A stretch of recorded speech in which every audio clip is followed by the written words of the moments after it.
जनता त्राहिमाम होकर रह जाती है और उसको बाढ़ का जो सरकार की तरफ से मुआवजा मिलना चाहिए, कोई मुआवजा नहीं मिलता है। इसलिए मैं आपसे और सदन से अनुरोध करता हूं, जो आप अपने स्तर से सरकार को लिखिए, डीएम को लिखिए और सीओ साहब को कहिए लिखने के लिए, यहाँ की जनता को हर साल यहाँ डूबती है बाढ़ में, उसको बाढ़ राहत मिलना चाहिए। दूसरी बात, बाढ़ आने के बाद यहाँ का स्थिति बिगड़ जाता है। कहाँ कहाँ नाव का व्यवस्था है, किस किस गांव में नाव का व्यवस्था है, हर पंचायत में यहाँ नाव की व्यवस्था चाहिए, हर आदमी को नाव का व्यवस्था चाहिए। अगर आप नाव दिए हुए हैं तो आपका नाविक को चलाता है कि नहीं चलाता है।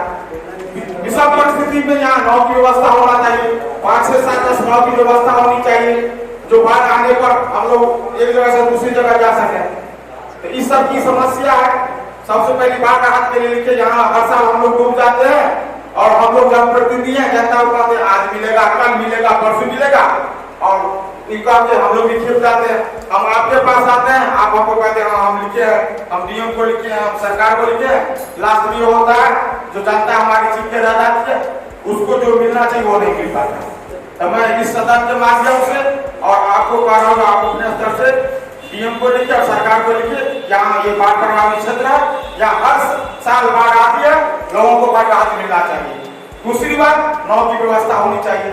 और अगर कहाँ सीओ डीएम किए जाता है तो आपको नहीं होगा, कहाँ नाव है ये तो आपके साथ नहीं होगा, आप नया पदाधिकारी है, तो कहाँ नाव है उसकी भी एक सूची हम लोग को मिलना चाहिए, जो बाढ़ आने की स्थिति में एक जगह से दूसरी जगह जनता को ले जा सके। और पॉलीथीन की व्यवस्था होनी चाहिए। बारिश होती रहती है, नीचे बाढ़ आ जाता है, पॉलीथीन रहेगा तब हम उसके नीचे जनता को रखेंगे, ये सब की व्यवस्था होना चाहिए।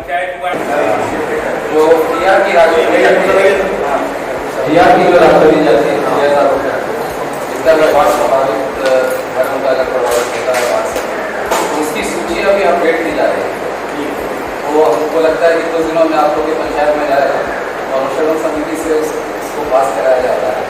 उसमें जो भी अगर पहले जो डेटाबेस बना था उसको फिर से अपडेट कराया जाता है, तो उसमें आप लोग सहयोग करेंगे।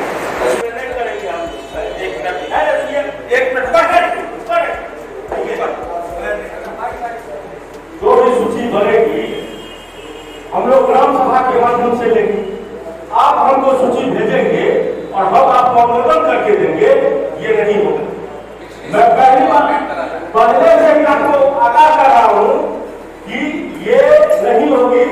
जिस समय अगर जिस तरह का व्यवस्था होगा, हम सारे प्रतिनिधि जितने भी जनप्रतिनिधि हैं अपने पंचायत में हम सारे जनप्रतिनिधि और पूरा ग्राम सभा करके उस सूची बनाएंगे, उसका अनुमोदन करके देंगे, उसको आप लोगों को मान्य करना होगा, नहीं तो ये तो ग्राम सभा का देना होगा।